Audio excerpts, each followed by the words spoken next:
I don't do measurements just for the reason that I know that's what a lot of other, I mean, maybe not a lot because there aren't a lot of these types of businesses, but the majority of other press-on nail businesses, they have you send in measurements of each nail.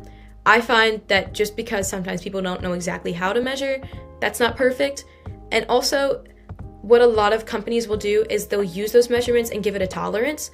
So they'll say, if you're between this amount of inches and this amount of inches, you're a size small. But that's not super accurate. So you might end up getting a size small and it's the closest to your sizing, but it's still not perfect.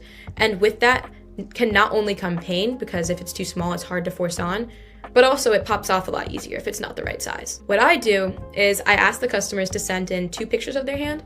So one like this, and you put a quarter right on top, and then one like this, and you put a quarter right here. So what I will then do is I'll take my phone, put a quarter on top of it, size it to scale until the quarters are even, and then I can use my tips that I own and press them against each nail and find out which ones are gonna fit. I saw someone try a very similar method where they put a ruler next to it, and I just realized, sometimes those things get warped because a lot of times if you're using a measuring tape, they have like a little bit of a curve. So I was like, what's one object that everyone is definitely gonna have, 100% gonna be in every house, and I'm not gonna have to worry about that? And I was like, who doesn't have a quarter?